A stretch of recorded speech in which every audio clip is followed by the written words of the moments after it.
Welcome back to Uncensored. The clock is ticking tonight on Israel's truce in Gaza. As many debate whether the ceasefire should be made permanent, others argue that Israel must be allowed to finish the job of eradicating Hamas. I'm now joined by Professor Alan Dershowitz, author of War Against the Jews, How to End Hamas Barbarism, and to debate him, the Palestinian-American columnist Omar Badar. Well, welcome to both of you.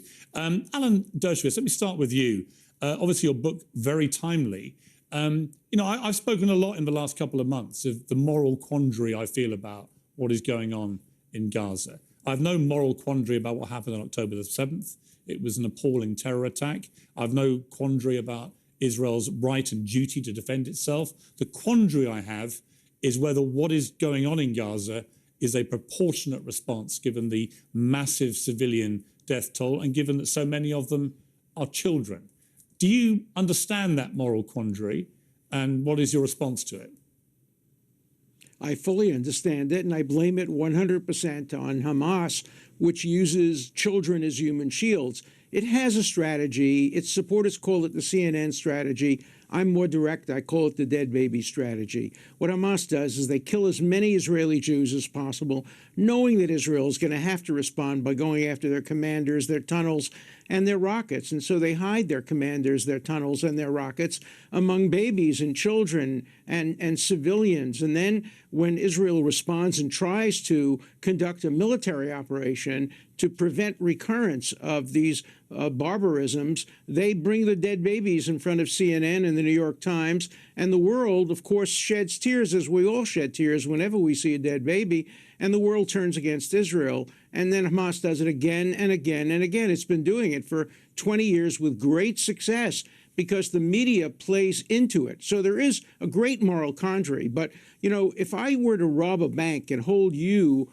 Piers, as a hostage, and then start shooting and the police in an attempt to stop me from shooting or accidentally to shoot and kill you, under British law, under American law, under Sharia law, the responsible person is not the person whose bullet killed the hostage. It's the hostage taker who's guilty of murder. Okay. So, yes, there's a moral conundrum, but Hamas is responsible for causing it. Okay.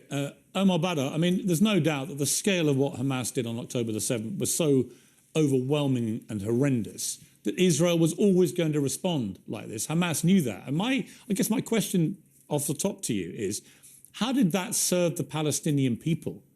How does what Hamas did and the scale that it did it, knowing what the response would be, knowing thousands of innocent Palestinians would die very quickly as a consequence, as well as people in Israel, how did that help the Palestinian people? I think there's a bigger question here as far as context is concerned, which is that the single biggest terrorist organization in all of Palestine and Israel is known as the Israeli government. And the military wing of this terrorist organization, which is Orwellianly named the Defense Forces of Israel, has engaged in massive war crimes for decade after decade against Palestinians, engaging in the mass killing of Palestinian civilians, in land theft, in denial of water. I mean, just the list of atrocities goes on and on and on.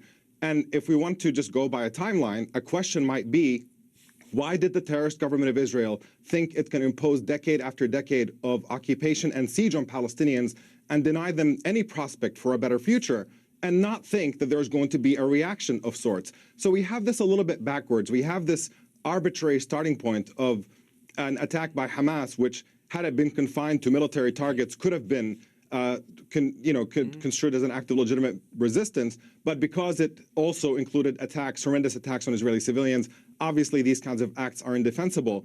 But ultimately, we are talking about a situation in which Israel is initiating violence, in which Israeli terrorism dwarfs anything that Hamas has ever done, and we're watching that even expand to a more monstrous scale. Now we're talking about an apartheid government that is engaging literally in the mass starvation of a civilian population and mass terrorism, killing them by the tens of thousands. And the question is, has it gone too far?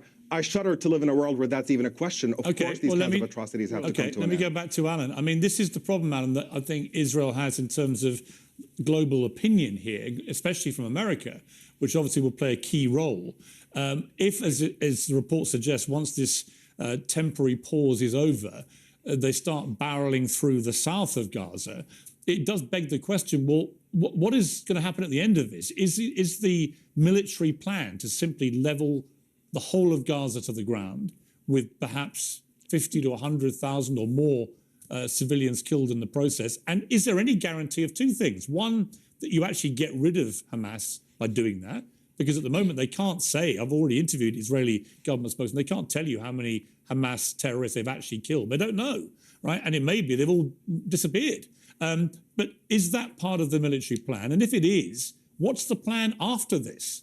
What happens to all the displaced Palestinian people? They've got no homes to go back to. And how do you avoid the obvious, in my opinion, consequence of this, which is just a massive increase in radicalization from all those who've seen their relatives blown to pieces? Well, the plan Israel has had since 1948 has been a two-state solution. It was offered to the Palestinians by the UN. They said no. In 1967, again, they said no. In 1990, in 2000, 2001, 2007, in Gaza, they ended the occupation, and then Hamas, by a bloody military coup, took over. I haven't seen a single sign of protest calling for a two-state solution. Hamas is against the two-state solution in its charter. It wants to eliminate Israel completely from the river to the sea. Palestine will be free. Free of what? Free of Jews. And then the signs also say, we want to clean the world of Jews. That's what the Nazis said. They called Jews dirty and vermin. So the answer has to be a two-state solution and a peaceful two-state solution. But you can't have a two-state solution with Hamas, because Hamas's charter is against it. Maybe the Palestinian Authority, yes. So I'm in favor of doing what the United States did after the Second World War. They totally destroyed Nazism. Lots of people died. Lots of civilians died. But there wasn't an increase in radicalism. The German people realized that getting rid of the Nazis was the best thing that could happen to the German people. Okay, let me take that point. And I'm hoping that the Palestinian people will realize that the same thing is true. If Hamas is ended, the Palestinian people have a great future. Gaza can be Singapore in the Mediterranean instead of a place where terrorism thrives instead of feeding hungry people. Omar, I mean, do you believe there's any future for Gaza that involves Hamas at this stage? I think that's unavoidable. I mean, honestly, just the onslaught of untruths from Alan Dershowitz. I mean, the only person who has less regard for truth than Donald Trump is perhaps Dershowitz, and it's hard to know where to begin to respond to all of this. Let me just say, let me just say, yeah, well, I'm willing to back it up with actual facts. So here we go. Well, first please of all, back on the it up. question Back of it up with Palestinian facts. human shields. What did I say that was wrong? If let me point it all out to you. Here, listen up. First of all, on the question of human shields, there is no question that Hamas hides in civilian areas. That's as a result of the imbalance of power, where Israel has fighter jets that fly in the sky and a massive regular military force. But the issue of human shields, the definition of human shields is holding civilians against their will and putting them in front of you in combat to deter enemy fire. And the only party in this conflict that has ever done that, documented by major human rights organizations and a matter of fact, is actually the Israeli military using Palestinian civilians, including children, as human shields. That was a matter of policy from 2000 until 2005. The Israeli Supreme Court said that has to come to an end in 2005. The Israeli military protested that decision because it is very useful for them to continue using Palestinian civilians as human shields. And even though the Israeli Supreme Court banned it, the Israeli military continues to use it to this day. There have been numerous occasions documented by Human Rights Watch, by Amnesty International, and other organizations. And it tells you what this lie is ultimately about.